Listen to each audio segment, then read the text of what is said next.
2024 atas main 3. Di sini aku bakal jelasin web yang udah aku bikin sebelumnya. Di sini aku bikin apotek, tentang apotek, dimana nama websitenya itu sendiri itu Apotcare atau Apoteker.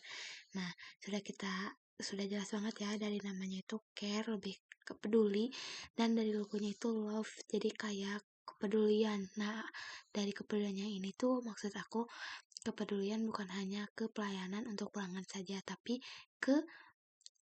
kepada mereka apoteker-apoteker yang mengurus untuk data-data stok obat dan sebagainya. Nah, pasti dari logonya itu sendiri aku pakai logo farmasi gini, dan dengan warna biru gradasi ungu.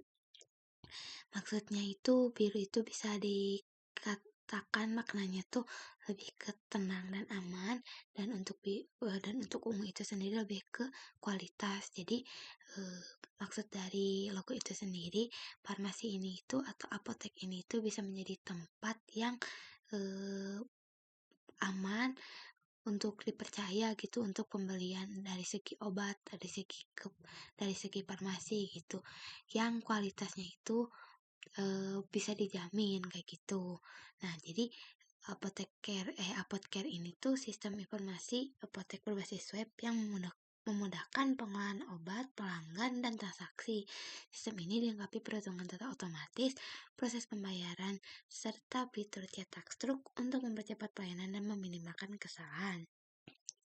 Nah, kenapa aku ngambil Apotcare ini itu, aku lihat dari studi kasus aku sendiri yang biasa suka ke apotek di dekat atau daerah dekat rumah, yang pencatatannya itu dan pelayanan itu masih mengacu ke buku besar, sehingga jika banyak pelanggan yang datang pada suatu waktu, mereka para apoteker atau admin dari pelayanannya atau yang ada di apotek itu cukup keteteran gitu.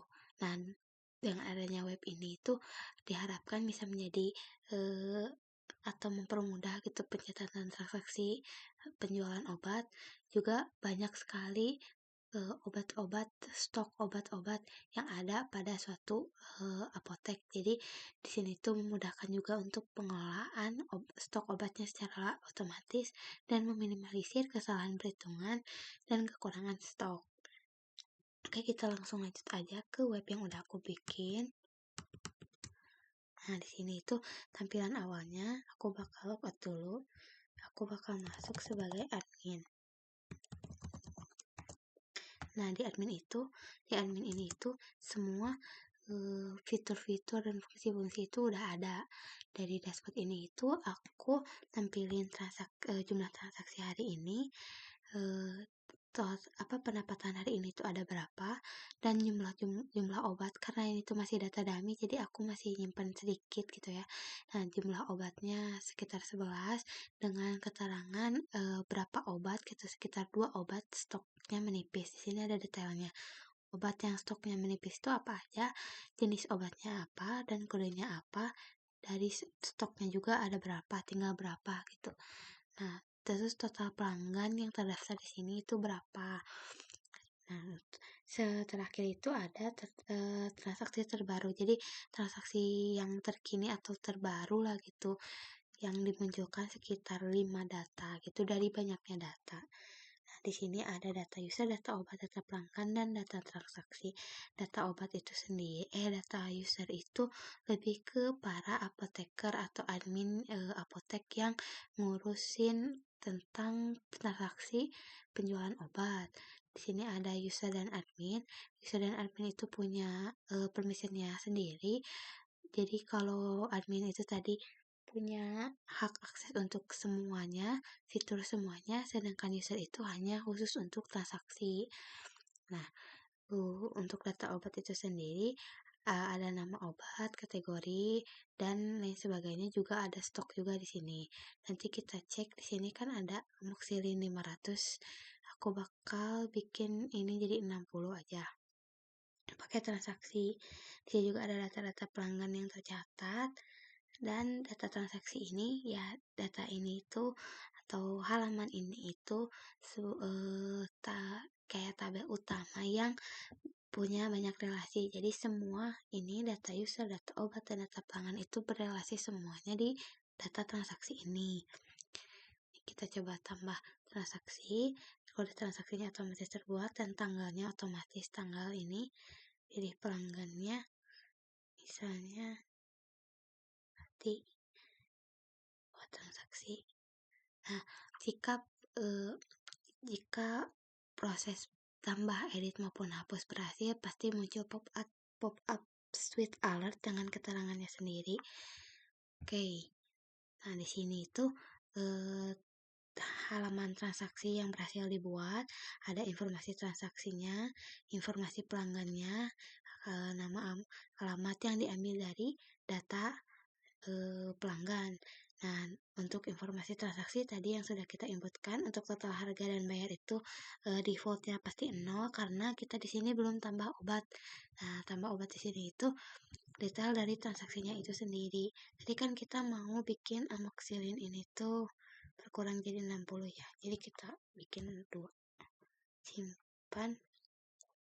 Nah, berhasil. Oke. Nah dari sini juga sudah terhitung gitu ya. Ada dari harganya, kuantitasnya, dan subtotalnya. Jadi harapannya aku untuk web ini itu proses transaksinya atau penyembahannya itu otomatis sudah cukup terlaksana. Di sini kita tambah lagi.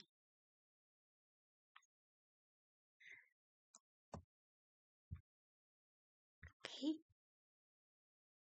Nih, langsung otomatis terbuat, jadi kayak gak usah ngitung pakai kalkulator manual gitu. Jadi udah tinggal masukin aja datanya apa.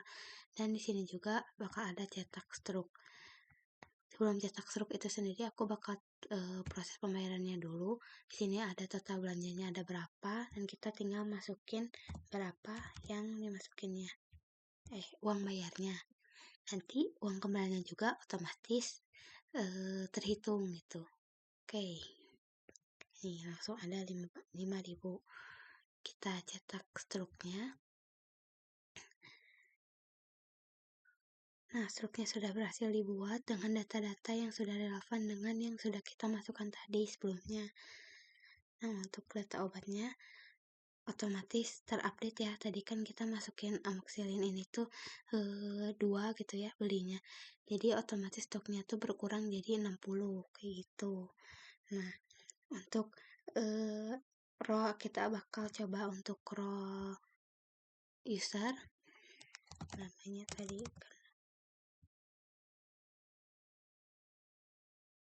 kita masuk sebagai Cindy yang user ya. Nah, di sini kita lihat tadi di admin itu banyak sekali data-data kayak data user, data pelanggan dan sebagainya. Sedangkan di sini sebagai user hanya menampilkan dashboard dan data transaksinya itu sendiri kayak gitu. Oke, mungkin sekian penjelasan dari aku dan website yang sudah aku buat. Harapannya website ini bisa dikembangkan lebih baik lagi untuk kedepannya dan bisa memberikan banyak manfaat untuk mereka yang mempunyai studi kasus yang mungkin sama gitu ya. Wassalamualaikum warahmatullahi wabarakatuh.